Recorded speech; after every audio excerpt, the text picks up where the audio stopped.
Hello,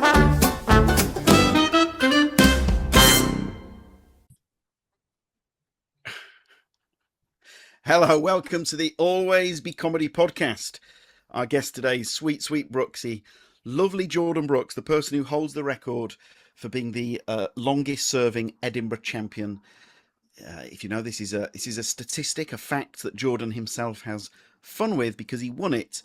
Then the global Panny D kicked in. It meant Edinburgh was on pause, and so his reign of terror continued. Tim, we love Jordan Brookes. We love Jordan Brookes. Jordan's someone I've loved for so many years, even pre-ABC. I think I've seen every hour he's ever done. He's someone I am like a genuine fan of. And whenever he does ABC, I just love it so much. And he's on great form today. I'll say one thing the three of us have in common is we all love Michael McIntyre. Yeah. And Michael's name, I'm calling him Michael. I think I've met him once, but Michael's name comes up with Jordan quite a bit because Jordan, he's billed as things like the existential Michael McIntyre, we've said it ourselves, Tim, where Jordan is perceived as, quote, I'm doing finger quotes, I make no apology for it, alternative and so on, and yet a lot of his routines would not look out of place in a Michael McIntyre show, and we talk about it on this episode, and I think we've talked about it in the past.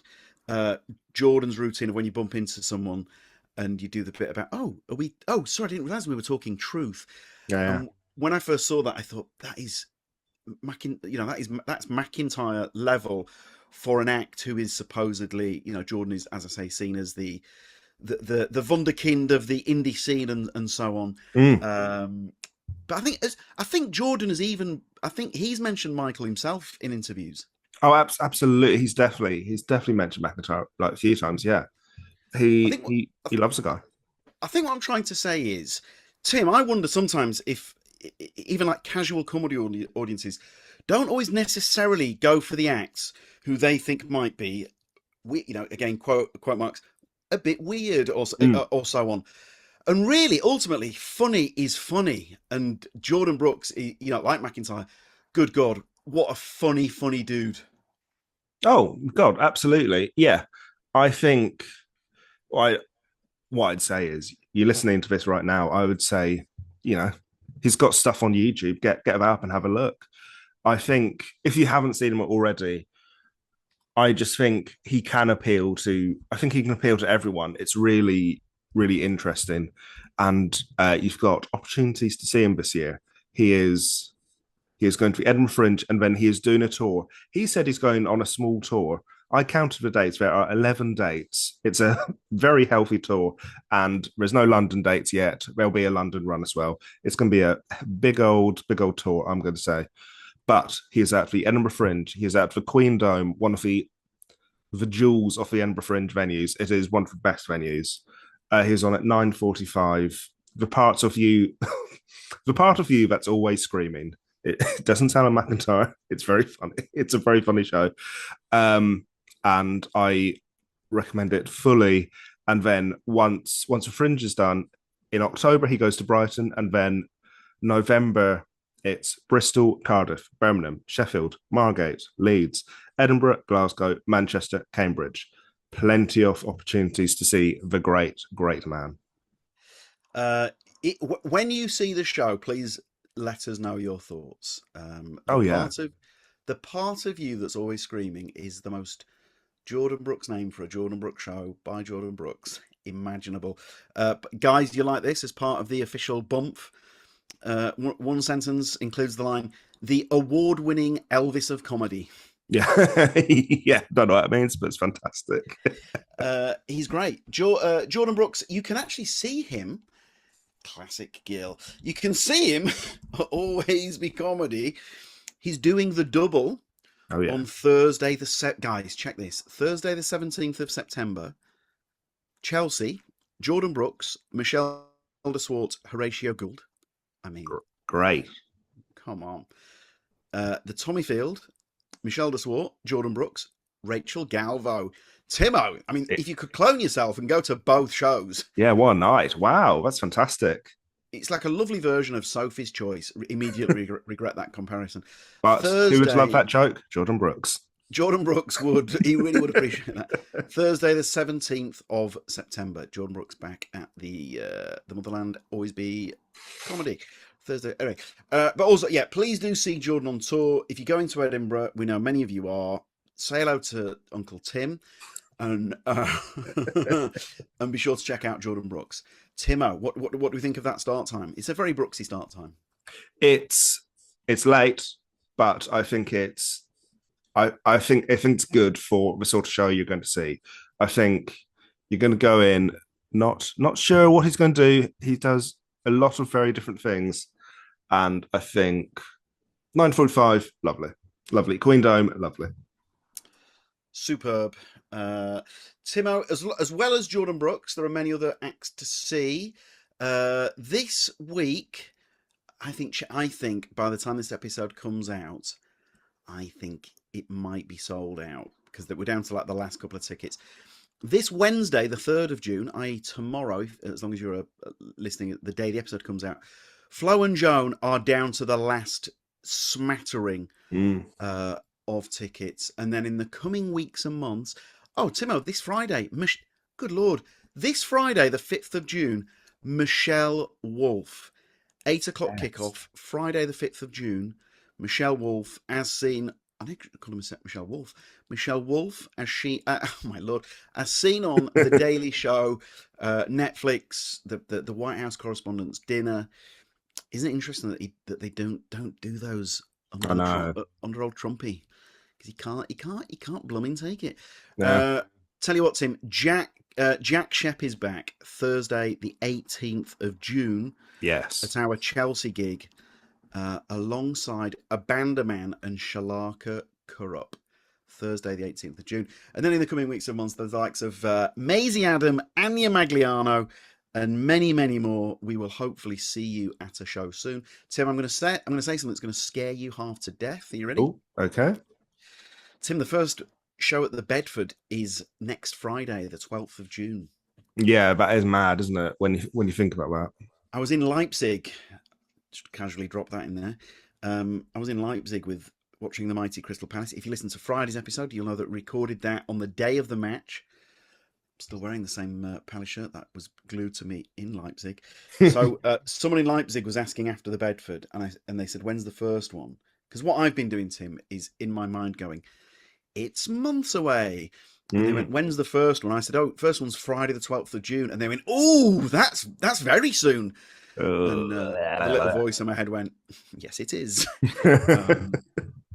So hopefully we'll see you at the Bedford. Oh yeah, Tim. This is not for the podcast really, but I'm going to say it. I'll tell you what. I'll WhatsApp you afterwards. It looks like we can add some extra seats for the first one. Oh really? Okay, that's good, guys. This is an exclusive for the podcast. This is good for a podcast. Yeah, there might be some bench seats available, but I've been told to him that they're restricted viewing, or is it restricted viewing? So we'll put them on a bit cheaper, but how restrictive, I don't know. Obviously, if you literally can't see a thing, but I don't think they'd be put on sale if it was if you couldn't see a thing. But you might have to have a bit of a lean to see it. What we're gonna do is it's restricted viewing is the phrase, not restrictive. Of course, it's restricted. Now that I've said it out loud. AI overview. Your line of sight to the main stage, screen or pitch is partially blocked by venue structures like pillars, handrails, or overhanging balconies. Tell you what, we're really selling it, aren't you? We will see. We'll see, but we'll get them on sale, and we'll charge less than the full whack. Gee, thanks. No, but no, we will. So you might be the first to know. You might be the first to know. Genuinely. Check out this. By the way, this was not. They're doing a bit. No, we're not. If you check out the website and see if there's any restricted viewing tickets available. Tim, in fact, I'll make that my next job. How's that? We'll get Jordan on, and I'll make it my next job. Lovely stuff. Absolutely lovely stuff. I bet can't wait for Jordan's WhatsApp. Yeah, thanks, lads. Thanks for having that chat before you get to the podcast. Yeah. Here he is, one of the greats, Jordan Brookes. Well, look, we've had a pre-gig chat. I've cut short pre-gig chat, not because I'm a spoil sport, because it's going to encroach on a question I've already got prepared. Right. Okay. So that the Gill girls, where's he going with this? At the moment, they do a lot of dance. So there's some auditions coming up. So they're doing like self tapes, right? And as they're doing the self tapes, you might be able to hear one of them banging out tomorrow from Annie downstairs. But as they're doing it, I thought, tell you'd be great in an audition. The Brooksmeister. Oh, what? Running the auditions? No, not running. So you would put on a good spread. I tell you'd make sure that they were well catered to, and had teas and coffees. You would be a good runner in an agency. But surely you are a casting agent's dream. Yeah, you'd say that, man. But very often they look at me like I'm a nightmare. Right. Please talk us through this. This could not come more from a place of love. Because on paper, Jordan Brookes auditioning, if I was a casting... Mate, if only I was a casting director. But I'd be like, oh, here we go, strap in. Is that not the case?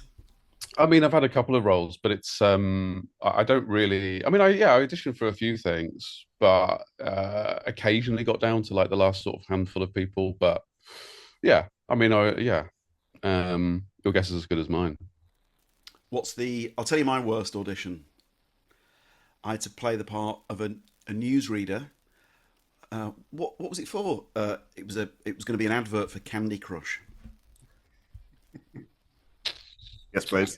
Brooks is just processing that. So like you're doing like breaking news, and whatever. Oh, they're awful. Yeah, I've had to go up for a few.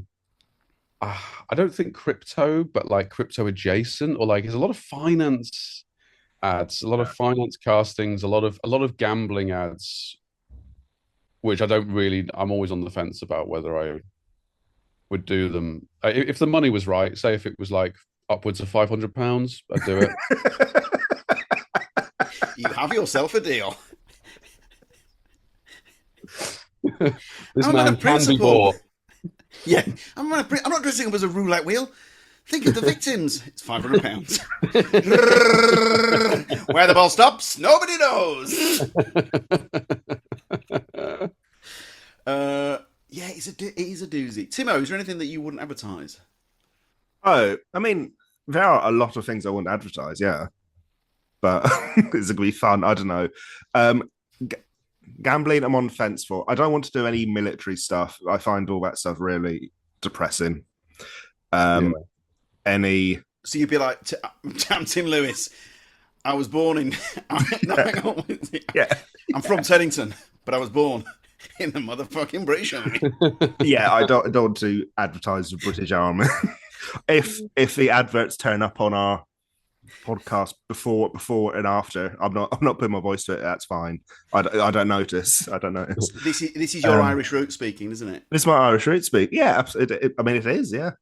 If the British Army are listening, I would. I would for any money. I want to make that absolutely clear. Yeah, I do it as a freebie, and I'll take 50%. I just won't say anything. What we say is always be combat. It does work. And then I don't know. I don't really know. I can't think of anything else at the moment. There must be other things, but like I don't know. You don't really get smoking ads, and even then, like, I don't know. Whatever. I'll do smoking ads. I'll do cigarette ads. Jump cut to Tim dressed as Joe Camel. Yeah. Goes down smooth. I don't think anyone sees ads anymore anyway. No one sees the same thing. Do you know what I think when I see a comedian or someone that I know in an ad every single time with that question? Brilliant. Good for them. Yeah, absolutely. Actually, yeah, I'm saying that everyone's seen Sunil. Absolutely. Sunil's the most famous person in Britain. I cheer when I see him on screen. 100%. The brand new one came on yesterday during the football. I was telling the family, you've heard me talk about Sunil Patel before. I think the first one's on lockdown because blah, blah, blah, blah, blah. I mean, that must be the fourth or fifth round of ads. Yeah. They're doing like one a year now. Or at least like two a year. But did you know that recent one with the tube? That's a set. They rebuilt a tube. Amazing. Train. It's so good. It's so great. That's the dream, isn't it? A couple of that. Surely that shoots 1 or 2 days. I think so. Yeah, it's actually I think it's like a little bit longer. But yeah, obviously worth it. Yeah, Oh, God. and like well made, very well made. They Are look well good. made. I They see look them Do on look good. good. the IMAX screen, and it's like, oh my God. Well, I mean, because you do stuff. You know, there are some comedians that do these. Like I know Josh Pugh's the obvious example, but there's quite a few more do a lot of these to camera pieces. I mean, you've done quite a few of those. Have they ever led to stuff? What? Which bit? Sorry, to camera. Oh, You know, like like someone's holding a smartphone and it's a character piece or a. not that I'm aware of. Not certainly not directly enough to be able to cite an example, but maybe someone's seen it and gone, "Oh yeah, I think he'd be good in that." But I couldn't give you an exact example. Uh, I've not done I've not done an audition for literally years, and I was in an episode of EastEnders playing the MC of the Walford Street Food Awards. what? I No way. One of the best days of my life. I assumed that one episode would. I That was just it. assumed like the next day Emma Thompson would be on the phone, Yeah. not so much as a tumbleweed the following day. Is she known for calling every actor? She's like the one who greets you at the gates She's the one. of equity. She's watching every episode of EastEnders with a notepad. Get me whoever that MC was at the Walford Street Food Awards. Get me that guy. Yeah, not. I just I was a fan of my agent. Any still nothing. Yeah, good. Yeah. Which phone provider are you with? EE. I mean, just might be worth a check. Do you have them quite often, or just quite few and far between? Then Few and far between. Yeah. Every once in a while, I'll go for something, but they sort of come in waves. I think it's dictated by like there just seems to be a season where they're casting a lot of stuff. I guess because a lot of things shoot in the summer or whatever. But yeah, it comes and goes. But nothing as yet, boys. right. I feel like I was projecting there on Brooksy. Right, Jordan. You're such an Edinburgh staple now. Obviously, you've got there's the record of the longest serving champion and so on. But because you're so synonymous with Edinburgh, I know a lot of people will have got their tickets. Those that are going up. But for anyone who hasn't, what can they expect from the new show? Just a good rocking time. Right, that's our time. Thank you. I'm looking at the content advice for Soho Run, which starts. Oh, yeah, what does it say? Unfortunately, this episode goes out. Unfortunately, we've had to pull this. We've had to pull this show due to low sales. No, never. We've had to reduce the run due to high demand. It contains loud noises, strobes, flashing lights, and potentially dark themes and frightening moments. You've got frightening moments in your show. All right. Well, I guess I mean the run starts tomorrow. Well, tomorrow when we're recording this. So, all right, I'm going to add some add some stuff in there just to make sure that makes sense. I wouldn't want them to have to wipe anything off the chalkboard and have to. That'd be awful. Yeah. Striking lines through it night by night. Includes talking. No, he's cut that as well. He's scrapped that as well. He's a very restless performer. Right. So please talk us through the part of you that's always screaming. It's a show about a sort of incident on a train. Yes. And it kind of escalates from there. So the idea is that it starts very observational every day and then kind of goes, yeah. So I like the idea of just basically picking one small event and then just doing a whole hour based on the experience of that one event. And that's that. It sounds rubbish. I saw the whip of it last year at the Pleasance. It was great. It's really funny. Oh yeah. Oh, thanks, dude. It's got a bit, which obviously I won't talk about. It's great. It's got a bit. It's got a bit, which I will. It's got a lovely little set piece at some point. Yeah. Oh, thanks. Yeah, I think it's good. I think it's a fun show. It's like straightforward. It's very straightforward. Yeah. It's very stand-up-y. Was that a deliberate thing to make it more straightforward then? Yeah, well, it was more just I like doing shows, and I'm able to like just about make money off them, so I have to do them regularly, and so they can't all be bells and whistles, pyrotechnics, every Well, year because I'll just exhaust myself. So there have to be moments where the shows, or there have to be years where the shows are kind of relatively low key. I well, think. your previous hour was the Titanic musical. Yeah. So I've gone for Yeah. two low key Yeah. years in a row now. So yeah, I guess how many people in the cast was it? Six people in the cast, wasn't Uh, yes. Yeah, it was it? six. Yeah. I mean, I Christ. mean, come on, what's wrong with me? I didn't make a penny off that show. I'm not surprised. I mean, that must be like the most grudging. I mean, look, obviously it's your choice and all that, but as you're handing over the paycheck each time, the little voice in your head must be like, "What the fuck was I thinking there?" Oh yeah, yeah. I just thought it was funny. I just thought it was funny to sort of, because it was about the Titanic. I thought, oh, if this ends up financially ruining me, then that sort of feels appropriate. But but now I'm struggling to pay my rent, and it is considerably less funny. I had like original songs and stuff Yeah, that you wrote with. Well, somebody's got a number one with Jake Roach, who with Jake you Roach. yeah, who you teched his Yeah, show. wonderful Uh, Jake Roach. yeah, yeah. So it was like a proper thing. Yeah, It was a proper thing. Like it was legit. well, it's just because it is the sort of thing that someone could sort of half-ass, and that's sort of a joke. But the fact you like really did go for it, Yeah, it's much funnier as well. it is It's funny. just, Yeah, yeah, well, So I think true. the sort of half-assedness of it feels like it feels like that's the obvious thing, and that's what yeah, you do. It's almost like a kind of, as a consolation for not being able to go for it. yeah, But yeah, because initially, early on, the joke was kind of like a really early preview I did at Soho, and there was about 12 members of the cast. Like I just threw in so many favors, and we just threw in loads of people, and it was a really fun yeah, show. There was obviously no way financially I could do that to do it that way, but it felt like the joke was, oh, this is like an amateur production. And I just, yeah, it's so much funnier to just be like so deathly serious with it. yeah.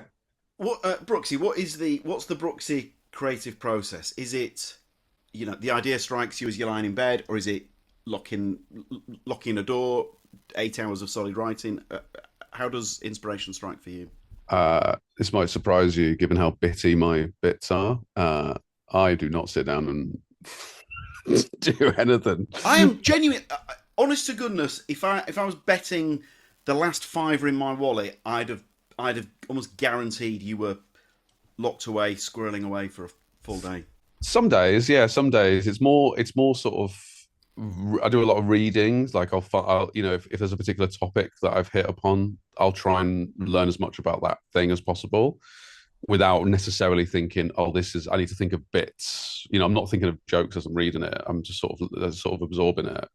I do a lot of like going through almost like writing York notes for my own stuff as it's developing. So I'm analyzing it as I go. What does this mean? What does this mean? What can this mean? So it's less about writing the script and more about writing around it. But I do also have to write it down eventually. Otherwise, the wording just gets too vague. Now that there is what you're saying there.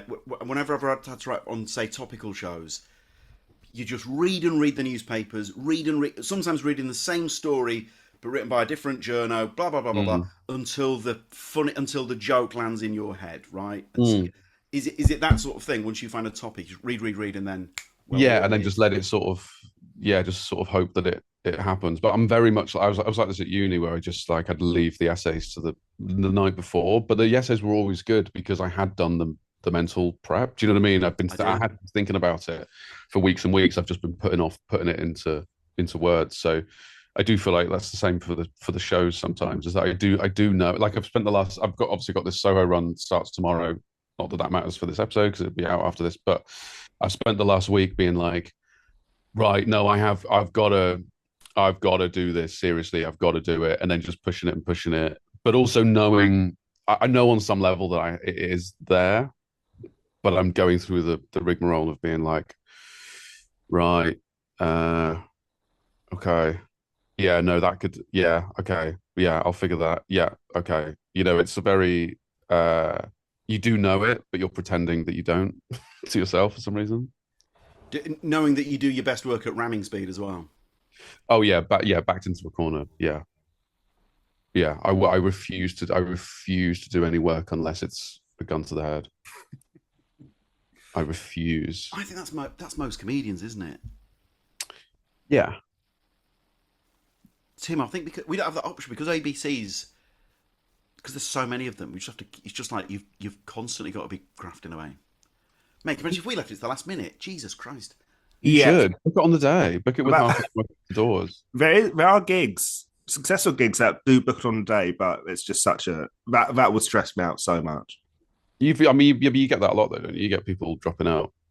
Well, we've sort of But, yeah, we'd rather we weren't booking on the day. we've started calling it out now. We did a podcast a couple of weeks ago where we were just like, guys, you've broken us. Enough's enough. This is insane. Things have got to change. Most of these pulls are avoidable. Wow. Just stop it. I don't think I've ever pulled an ABC No. gig. I'm absolutely delighted. Most don't. You know, Yeah. it's like someone like Joel Dommett, who's been with us since we've been going 15 years. I don't think I could be wrong. I don't think he's like ever pulled. You know, certain acts like Pasco Bellier. You know, certain acts just don't. They just don't pull.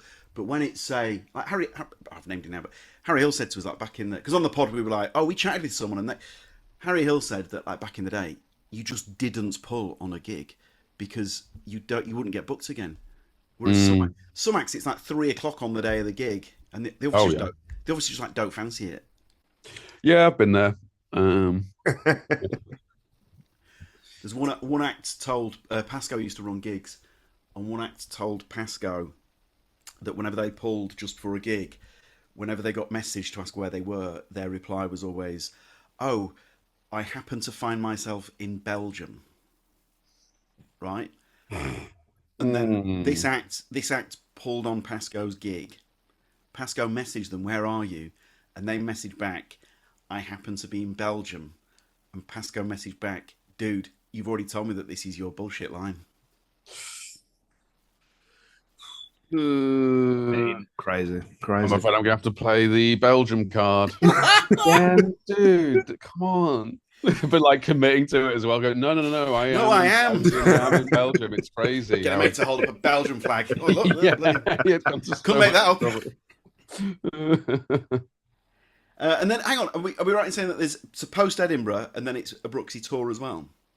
Yeah, from October into November. I mean, I wouldn't call it a tour so much as just a collection of dates spread across a month. It's a tour, yeah, in different places. You're touring. It's in different cities. All the listeners, yeah, but dude, it's like 7 dates. It's all the listeners with love in their heart right now are all saying in unison, "That's a tour."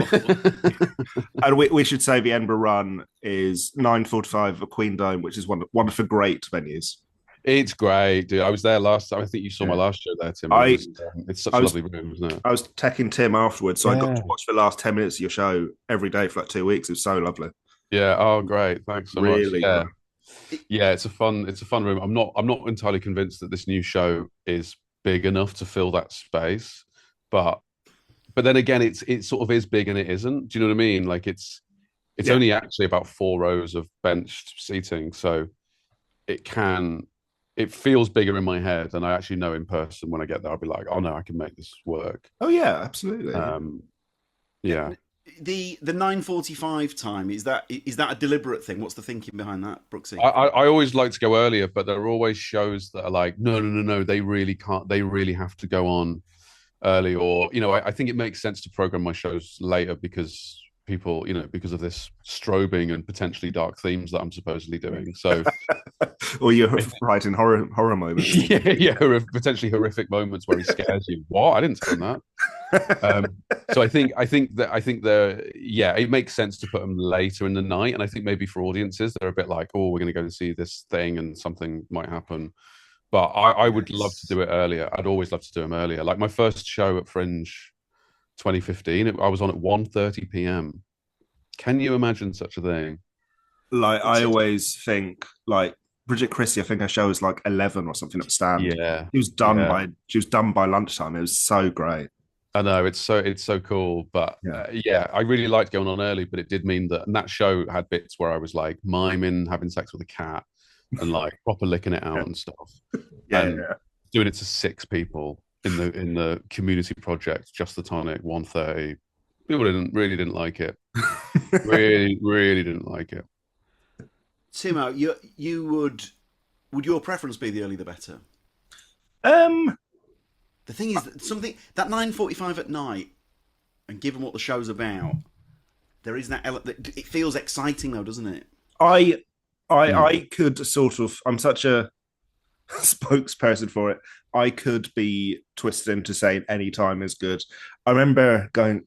Yeah. I remember seeing like a 1 a.m. work in progress, and like walking back to my flat at 2 a.m. and I was like, this is great, but it's a Tuesday and I can see like such a bizarre thing at like 1 a.m. in like a karaoke booth.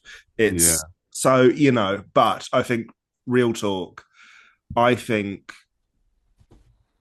the ideal time probably is like, I think it might be 1:30 in the afternoon. Yeah, I think that is lovely. yeah, I think it's really right. You're saying my best years behind me. I had the absolute time of my life 12 years ago. Yeah, absolutely. So you're Timo, you're thinking then the days you only go to the cinema. You what? You're thinking then the days you're in the cinema. Yeah, I do a bit. Yeah. I love a daytime thing. Also, if you're only seen, I don't know, I like to pack in the fringe, but like, if you can have seen something, I don't know what I'm saying. I don't know what I'm saying. But basically, early show is so nice. Early show is so nice. And also, if you tech early shows, like I sometimes do, it gets you out of your flat. It's good. I think it's good for the performer. I think it's good for people involved in the show. But Brooksy, I know you've done stuff. You've done the shorts for Sky, for Channel 4.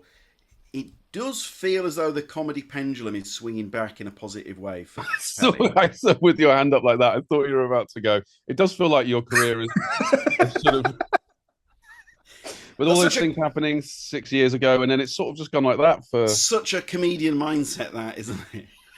Oh, where's this hand going to go? What's he going to do? Oh no, it's still going up in the air. But given that, I was saying the pendulum's swinging in a positive, it does feel like more comedies getting made. Are you still? It's like another fan question. This, I take it you still pitch stuff because this Brookesy-verse that exists, the way you create a world. Surely you're a commissioner's dream. Yeah, surely. No, but look at that chat show, for example. Chat show's so good. That world you created there, really nice. Within 30 seconds, whatever that world was, you're in it. Yeah, 100%. You believe it exists. It's that there's no like meandering 30 minutes of world building there, straight in there. It's not your first rodeo. Do I take it you're often pitching stuff? Yeah, I mean, I've sort of parked it for now. I've got nothing at the moment that I'm sort of waiting to hear about because, there was a couple of things in development and then just haven't sort of, just like 99% of projects just didn't go anywhere. And so I'm just focusing on live stuff because it's the only thing I can control. But I think there's definitely still an appetite for more, I was about to say immersive stuff. What I mean is that normal stuff, normal television where you watch, that stuff where you used to watch it. You pay attention, yeah. Yeah, there's still some amazing shows being made. I mean, I mean, like I'm really into The Pit at the moment. Oh, would you recommend it? I really would recommend it. Yeah. What was it? Each episode's a different hour. Each episode, it's like 24, but in a A&E.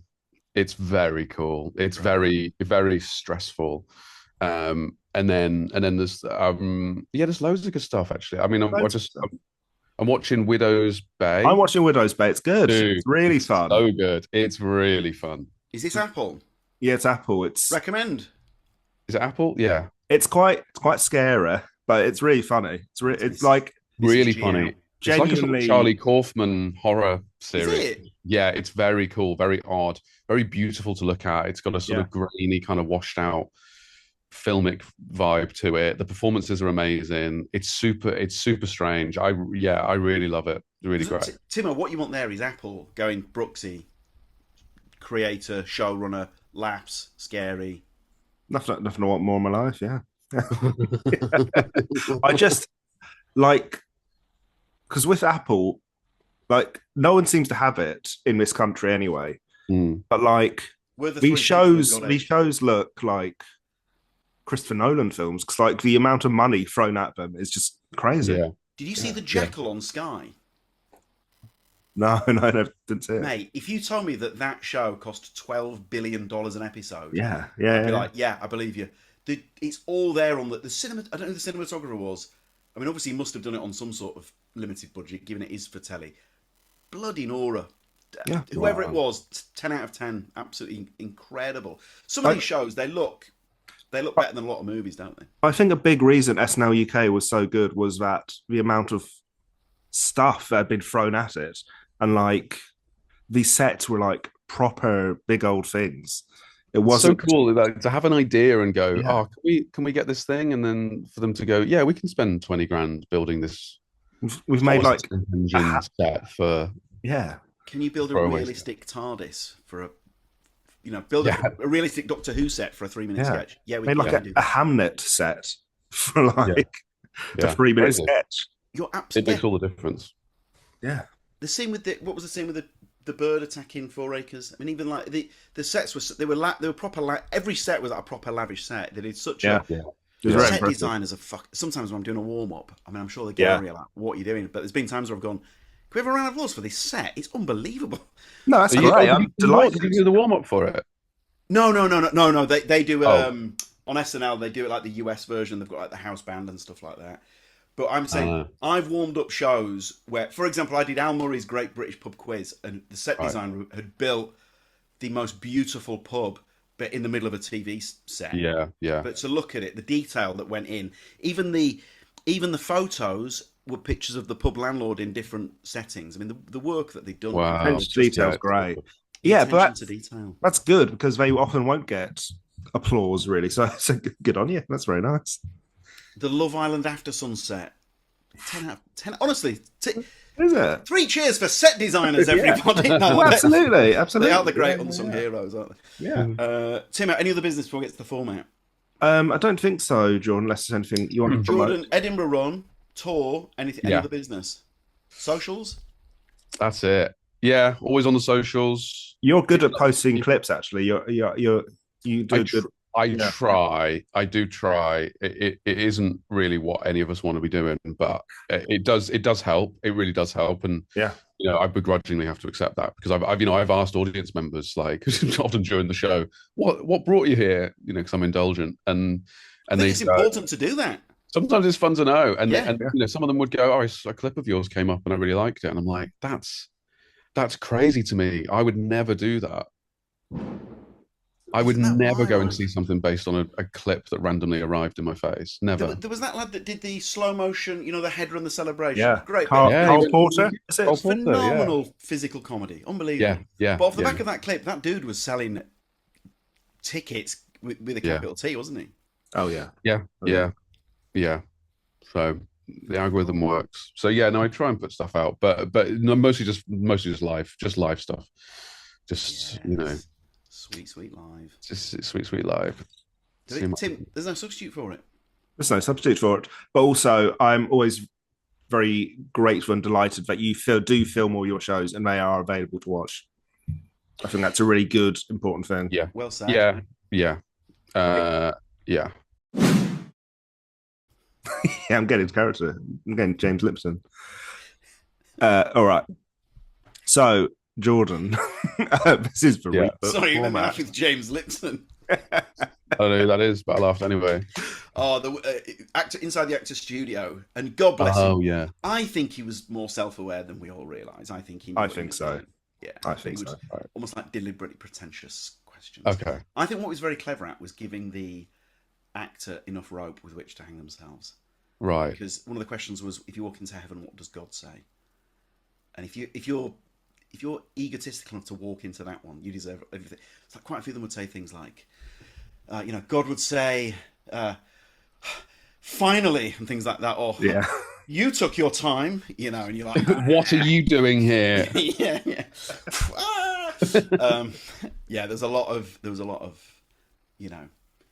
you sit here, that sort of thing. You'd be like, oh, what guys, what are you doing? Yeah, God. It's a trap. Anyway. So, Jordan, who are right? Speaking of your traps, Con, yeah? Here's a trap. Here's trap one. Who are your favorite acts to see in the green room? do you know what? Genuinely, most comics. Speaking of traps, You just mates for everyone. There's no one you dislike. Speaking of traps, slag someone off. No, it's not even a subtle trick. Jordan Speaking of traps, sees who do you me. hate? It's not a trap, is it? Jordan sees me do this to Tim. Clip number. Genuinely, I love arriving in the green room and knowing that this is our evening. Like Nice. I like when people it's happened a few times where we're in a green room and people will be like, "Oh, it's such a nice atmosphere tonight," or "We're having such a nice time," and I'm like, "Yeah," because we're all wanting to.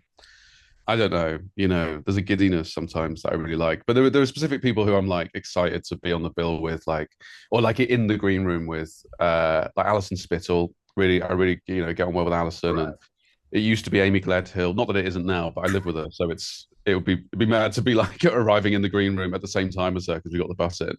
Do you not when you think of like Richard and Judy, do you not think that should never have worked? If you live with someone 24/7 and then you spend your working day with them. Yeah, but you can see it. You can see the draining day that Judy has had in Richard's company. As I was saying that, actually, you're absolutely right. You can see it in her eyes, like, there's no difference to what he is off camera as he is on. I don't think. I just did a Monkey Barrel weekend, which is where you have to do 10 gigs in 4 days. And the MC for most of those gigs was Liam Withnow, who great. I just really love. Yeah, I was just really, it's not like it's not like we're hanging out between the gigs. I only see him at the gigs, but I just really like his company. So but most people I'm pretty much like, oh, cool, because you have to make a conversation work. So I don't know. It just I'm pretty. I just like the shared purpose of a green room. Stuff. That's lovely. It's a very wishy-washy answer, but not at all. Yeah, not at all. Who is the best new act you've seen recently? I don't think that any new acts are good. Perfect. Okay. Next question. Trap complete. Who have I seen recently? Do you know what? I've gigged a few times now with a guy called Michael May. Do you know Michael? Yeah. He's good. I really like him. I think he's really funny. I think he's got something about him. So I think he's really good. I mean, it depends how new you mean. Like, are we talking like a handful of gigs in, a lot of potential? But no, I mean, I think new can still be like 5 or 6 years. I saw. Have you heard of Ada and Bron? I've heard of Ada and Bron. Yeah, They did their debut at the Fringe. I was absolutely howling. It was right up my street. It was just relentlessly stupid and full commitment.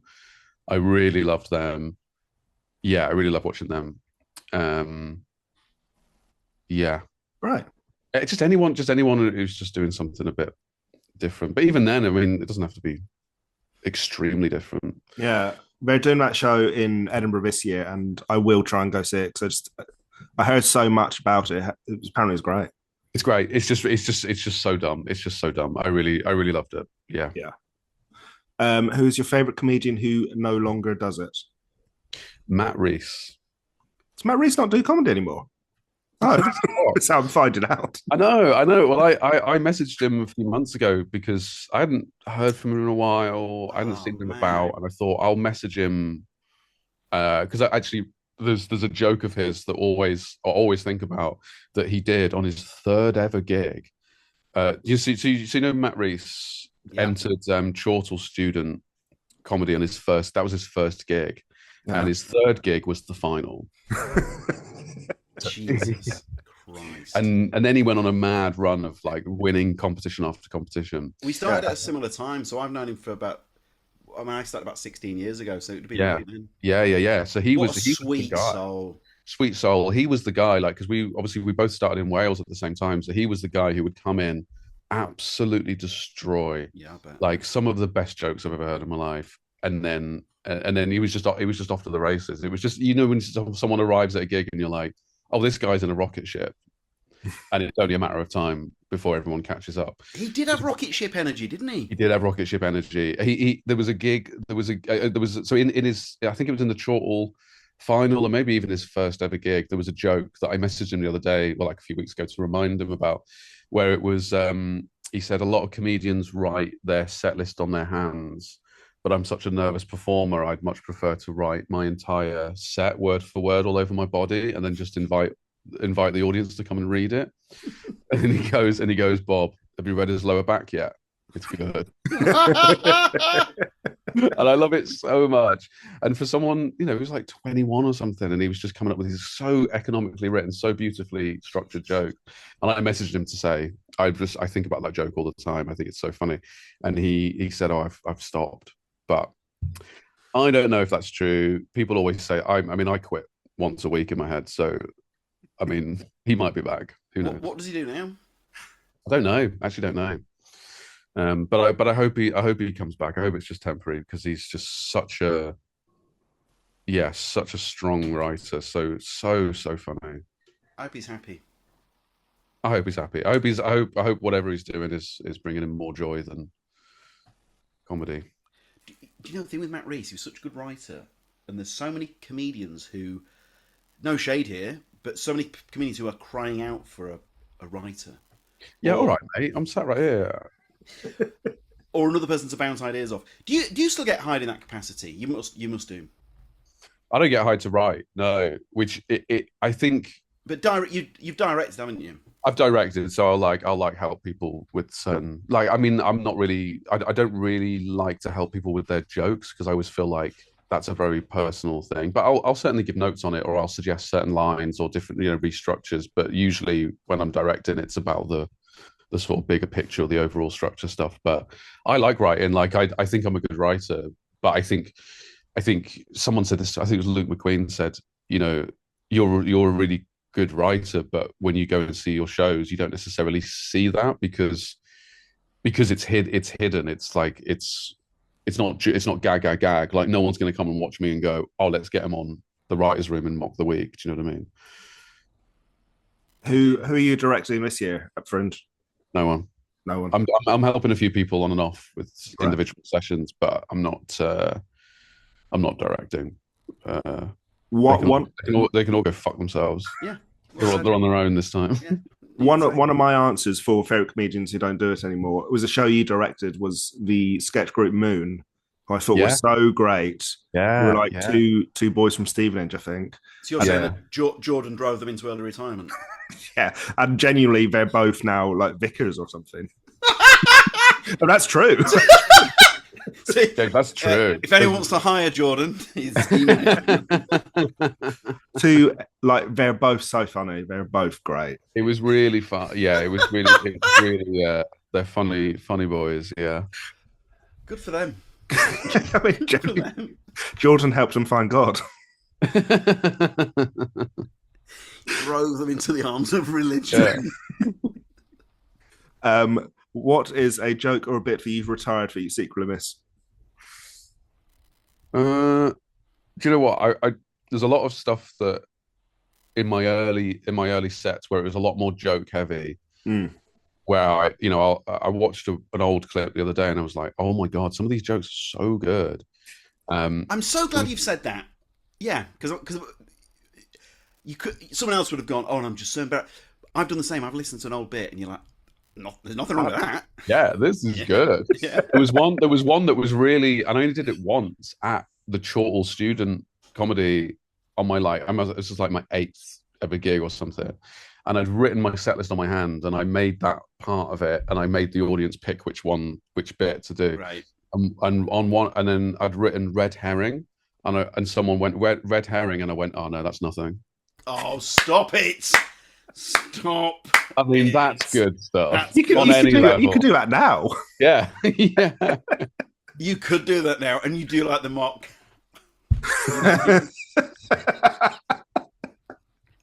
Yeah. It is. Robbie Williams at a concert. It's so mad that all those Churchill Student Award videos are still up there. Yeah, it's a prison sentence. It's an actual prison sentence. He should have to delete them every 2 years. Yeah, he refuses. Yeah, The Simon Bird set. Simon Bird good one, stuff. phenomenal. Simon, come back to stand up, dude. The confidence, you know. Is it good? If you've not seen the Simon Bird chortle set, in fact, Steve, if you're listening, keep them all up. Yeah, do. Yeah, keep them all up. Which Piers joke or bit do you wish you had written? Do you know, I saw John Kearns's debut hour at McContleth Comedy Festival. This is before the Fringe, so before he won the award. And me and my friend, another comedian, Charlie Webster, we went to watch, and it was it was way more clown. I don't know if you ever saw his debut hour, but it was way more clowny, or at least it was when I saw it then. Way more clowny. Not that he isn't clowny now, but he sort of reduced it. But there was a bit that he did. I mean, this is like there's 20 people in this tiny little sweatbox of a room, and for me, it was like transformative. I was like, holy shit, he's doing the thing, which is like marrying clowning and stand up. And I was like, that's how you do it. This is how you do it. But there was a bit that he did about how when you're desperate for a poo and you can't be bothered to go, and so you're just kind of sitting there and it's kind of teetering in and out, and you end up fucking yourself with your own shit. I remember Joel Dommett talking about this bit, and I was like, it's just inconceivable. When he's going, yeah, you're fucking yourself with your own shit. And I was like, that is one of the funniest things. Horrendous.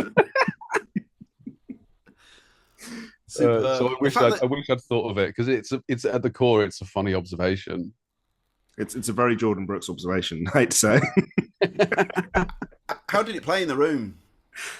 I loved it, so that's all that matters. I think people really loved it. There was a genuine like delirium in the room. Yeah. It was one of those moments. I think there was a few other comics in, and we were all just like rocking back and forth. There was a real sense of like, oh, he's cracked something. Yeah, brilliant. Here.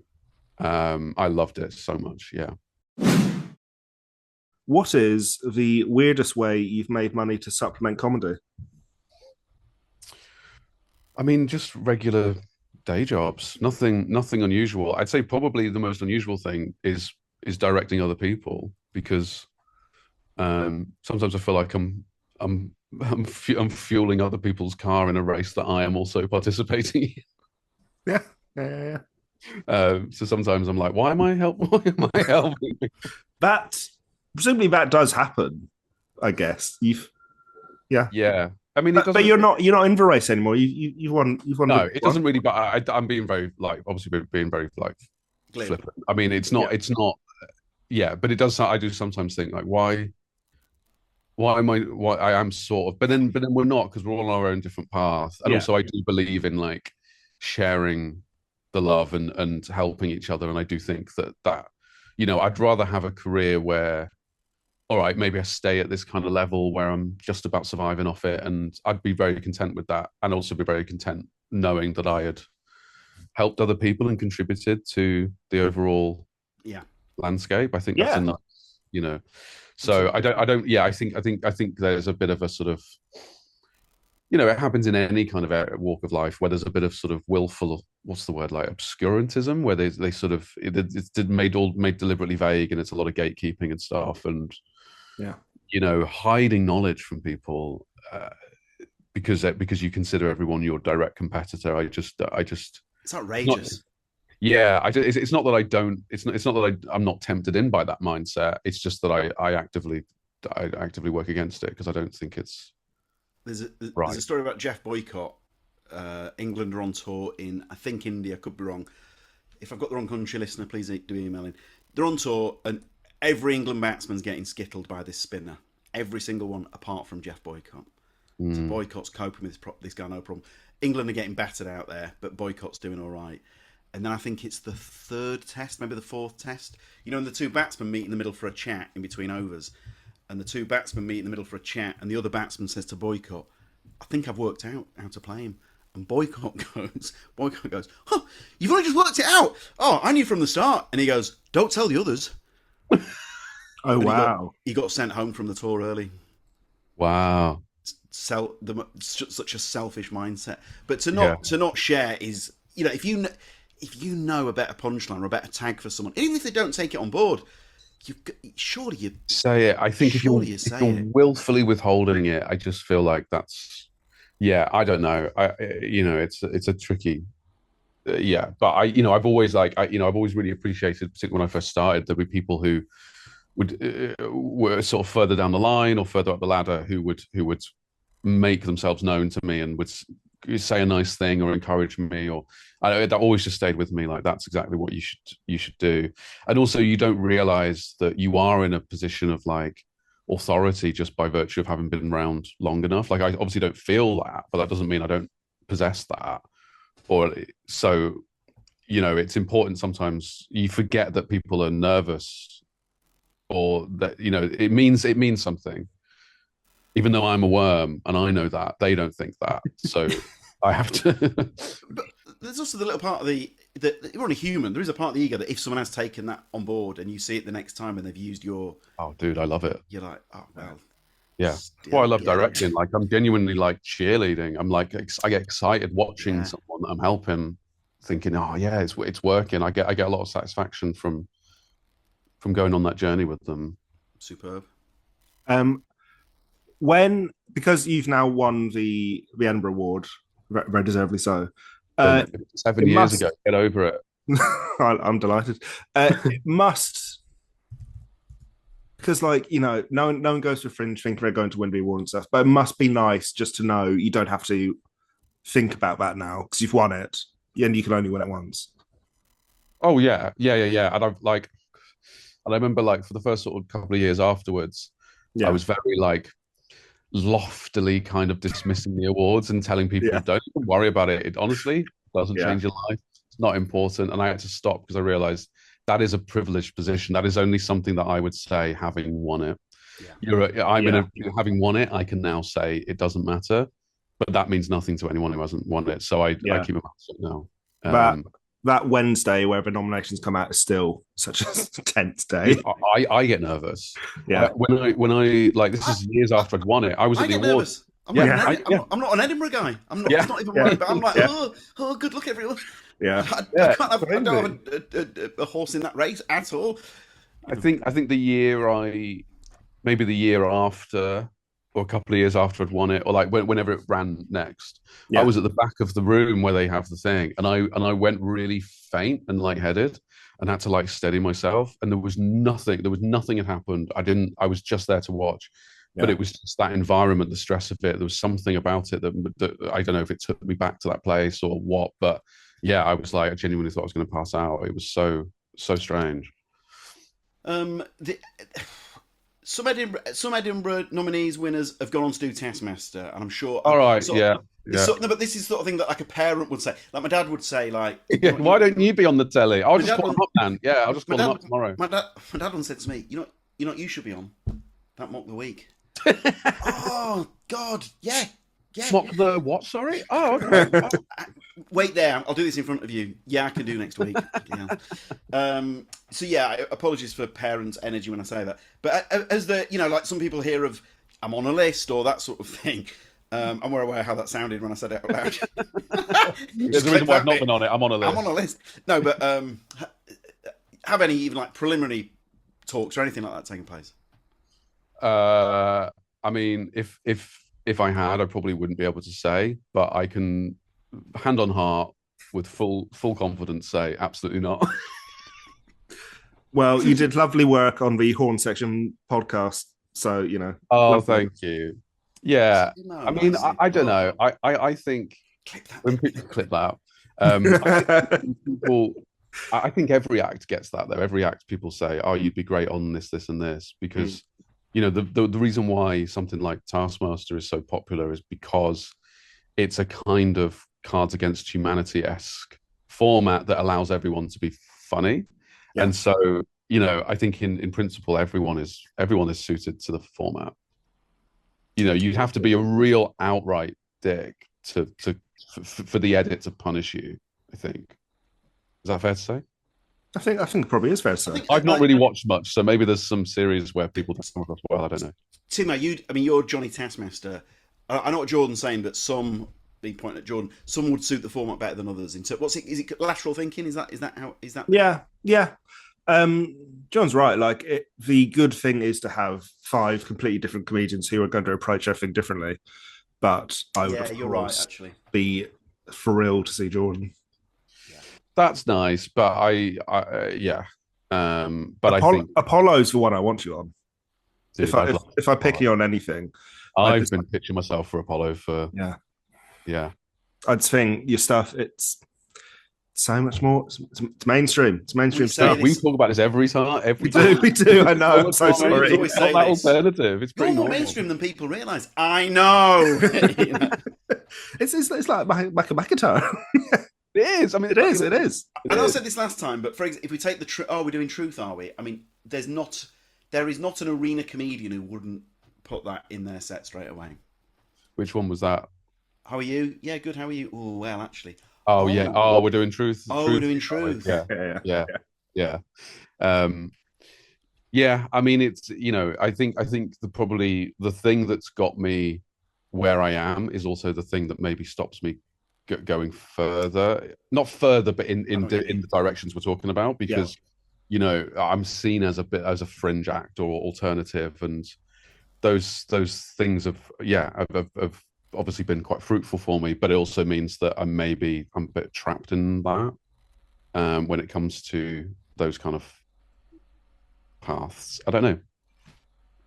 But you know what? It wouldn't hurt, would it, Timo, for a Caveney-esque figure to see him in Edinburgh? Just someone let me book the bloody telly. Someone let me, for God's sake. Someone give me a telly show. I'll book it. Great. Final question.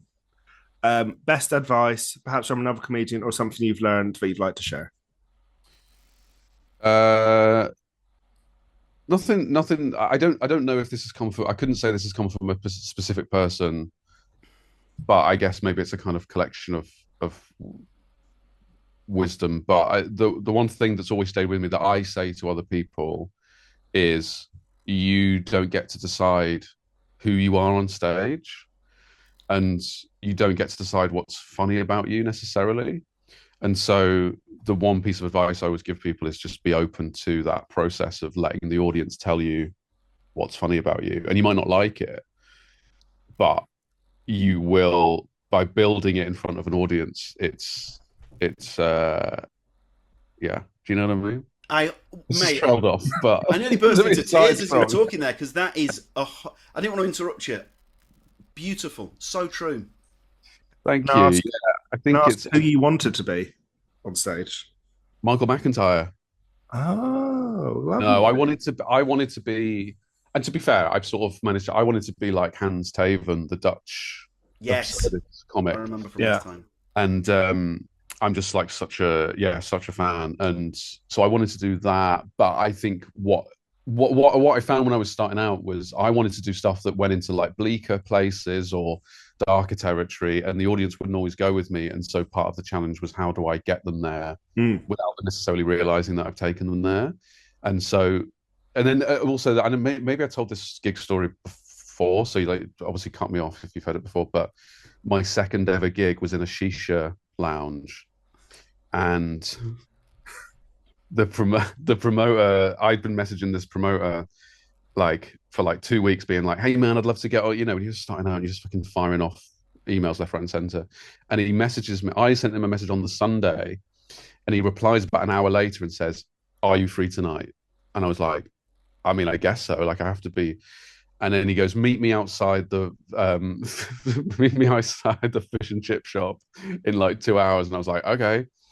And I dragged my friend to Charlie Webster, another comic who just started about the same time as me.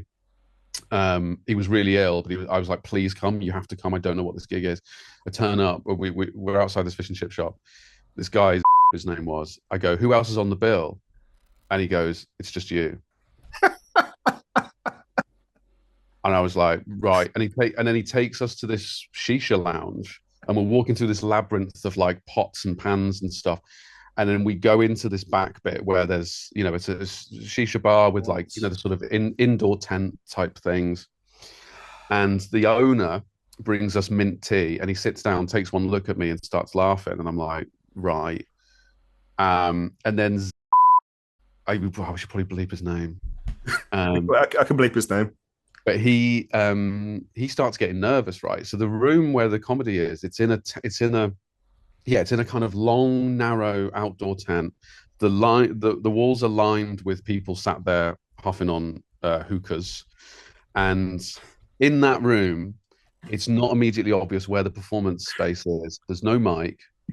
And what had happened is there'd been a misunderstanding with the promoter and the venue owner. He thought he was going to be running the night the following week, and the venue owner thought there had to be a night tonight, and they promised it, and they'd sold tickets, and all those people were there for the comedy. The promoter starts getting really nervous, and he goes really quiet for ages, and then he goes, do you know what? I reckon instead of me coming out and emceeing it, you just go out and do your set.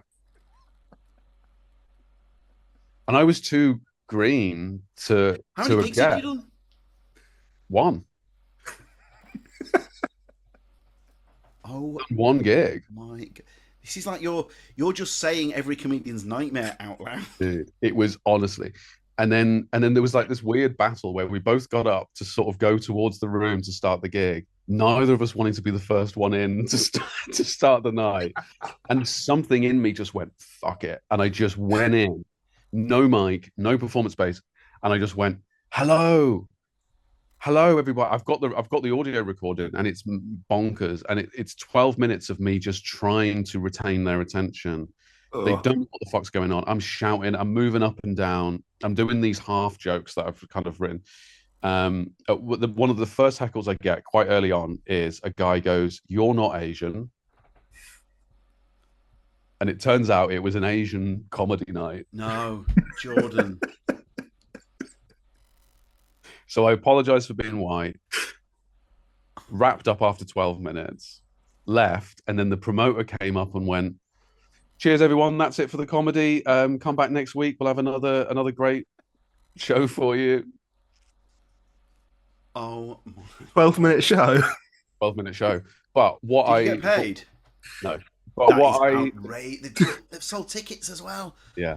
But that energy that I had, this desperation, I took into my 4th, 5th, 6th, 7th gig, where it was about me desperately trying to retain the audience's attention. Please look at me, please pay, and suddenly that desperation really added something to it that was really interesting. And so had I not done that gig, I wouldn't have learned that it's funny to be desperate.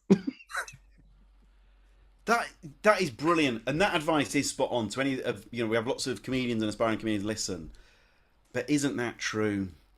When I started, I used to think that I was like the smart mouth and slam, and then over the years you realise that I've realised it's funny to often be the butt of a joke. So if I do crowd work, and I'll happily take one. There was one on Friday night when that girl Bronte went with a bit of chat with her. She was good fun, and then she went, Where's my fucking point then? And I'm able to, you do the Brucey look of, but again, back in the day, it'd be, I've got to get the last word. But no, that's not what's funny about me. It's funnier if I, you're in the service of of funny moments, whether you've created them or not. I mean, you have created them by virtue of being there and being the host and cultivating the atmosphere. So you are ultimately owning everything that's happening in the room. But it's just about letting go of that immediate, superficial back and forth, 100% be against the audience kind of attitude.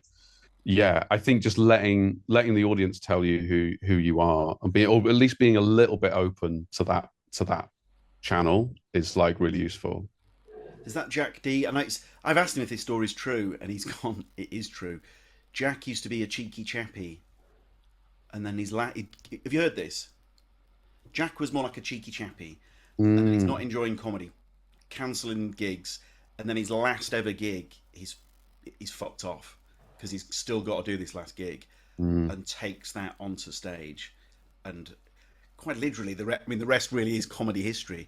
And he discovered in real time that him being a grumpy fucker, audiences were like, "Oh yes, please," Yeah. Isn't that mad? It's so interesting. Yeah. Yeah. Um, yeah, I love that. End of pod. End of Jordan, thank you so much. Yeah, thanks, mate. So brilliant. Well done with the new having me. show. Go see Jordan in Edinburgh. Go see him on tour. Yeah, if you want. Well, if you want, if you've enjoyed this, if you like, I'll find artwork. We can share the run if it starts tomorrow. Is it Soho? It starts tomorrow. Yeah, it's only until Saturday. It's like 5 nights. It's just a little run, just a sort of soft launch. It's the least we can do. We did it with like Tom Allen had a book out, and so we just did a story tag. Why would you not do that? Nice. Do you know what I mean? Oh, that's really sweet. Yeah, thank you. I think the tickets have sold all right. I think. I mean, I don't know how many people are going to turn up, given it's now the hottest week that's ever been. Oh, I mean, we've got Rich Hall tonight, Timo. I'm already braced for Jesus. people. I mean, it's sold out, but people will when the temperature's like this. I know that some people will go. I could go to the comedy hall. I'll have another Magnum. Yeah. Yeah. I've already received an email only to me saying I can't come, so that's a good reminder. Right. And that was Rich. That was Rich. Do you know who that is? That's Jack Shepp.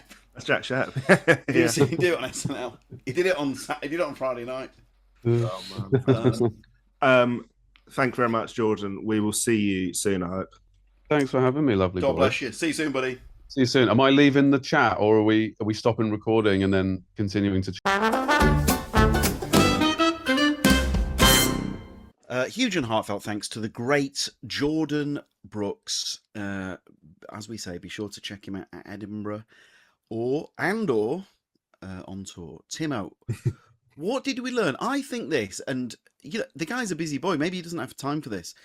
But my takeaway was, if you were a comedian looking for one of the greats with whom to work as a creative collaborator, I think Jordan Brookes, because maybe I'll whisper this. We sometimes see a comedian and they might be a great performer, but sometimes the writing doesn't necessarily match the performer, right? Yeah. I think that's fair.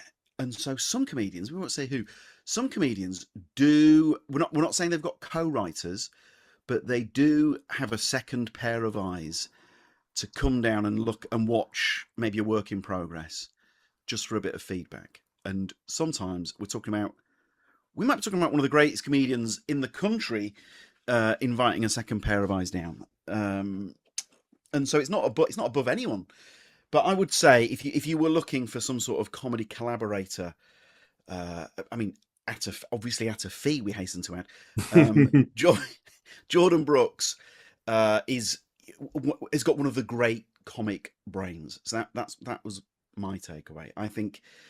I do think comedy writing, it's a bit like table tennis. I think it's good to knock ideas back and forth, or collaboration, I should say. You might want to do all the writing, but you might want someone to bounce ideas off, because otherwise, if you can't play table tennis on your own, and you don't know if ideas are any good, or whether they're any good or not. So that was mine. Timo, how about yourself? Nice. That is good. I've seen shows Jordan has outright directed, and you can tell they've been massively improved by getting the great man involved.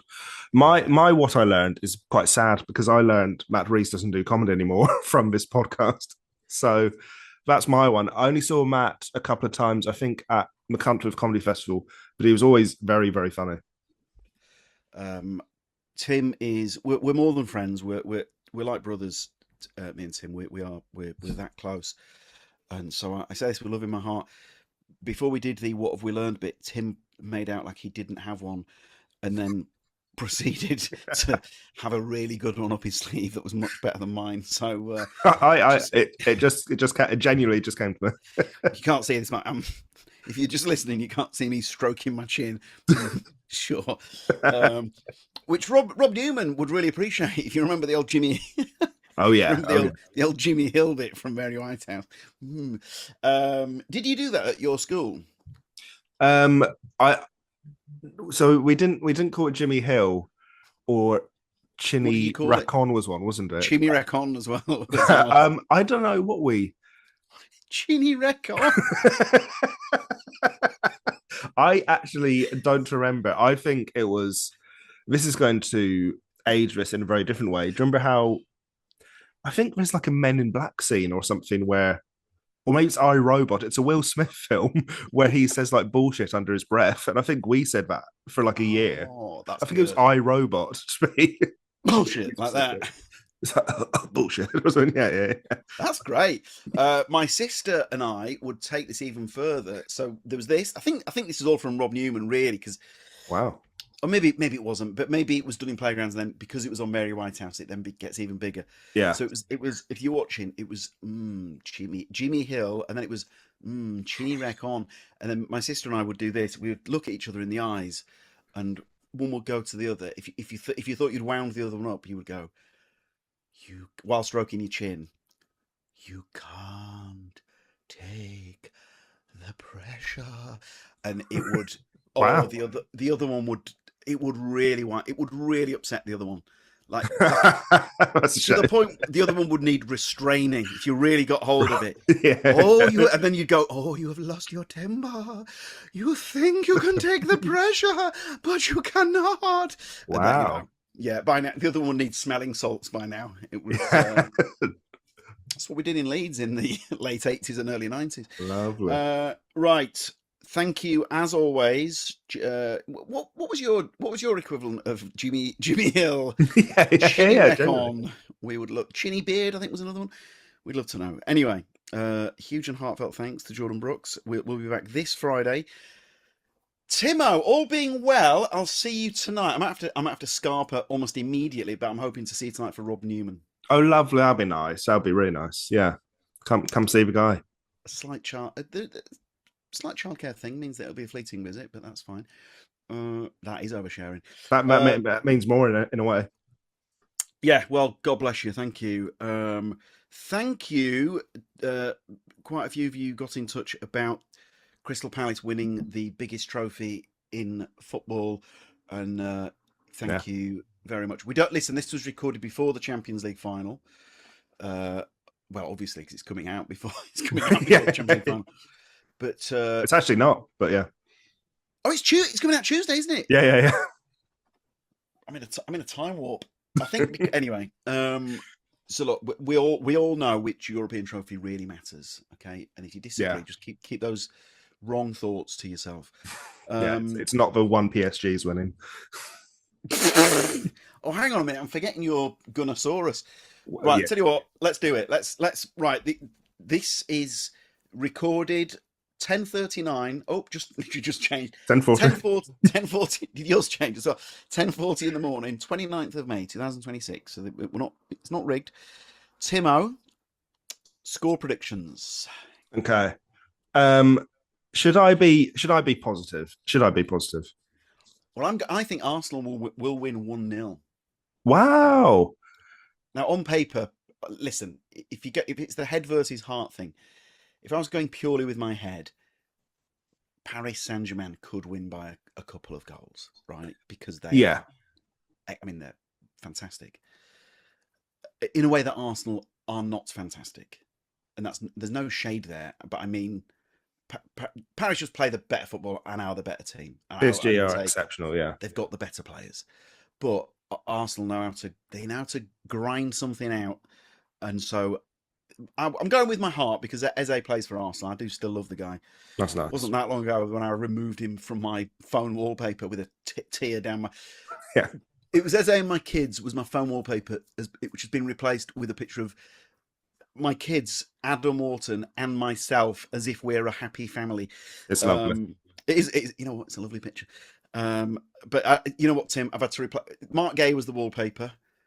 Eze was the wallpaper. Now Warren. I don't want to replace any more wallpapers. But anyway, so I'm going with real Eze. Kiss of death when you had someone to your wallpaper. Jesus Christ! It's the transfer request. Yeah. Anyway, let's not. You sound like Charlie Brooker. Sorry, Charlie Baker. I go on Talksport to talk Palace, and Charlie Baker. It's quite a nice running gag, and we do actually orchestrate it on WhatsApp. It's what you call a runner, and Baker loves to pull my leg about Palace players leaving the club, and I have to theatrically buy it every time, you know. So yes, I'm going with my heart. 1-0. Imagine if Eze scored. Anyway, sorry, Tim. That's nice. I'll say 2-1 Arsenal. Why not? Why not? I love it. Well, I mean, by the way, I have been their biggest critic this season. But if they do the Premier League and Champions League double, I mean, that is It's lovely stuff. Astonishing. It really is. It's lovely stuff. Right then, guys. We'll see you soon. Lots of love. Thank you as always. Timo, speak soon. Take care. Bye.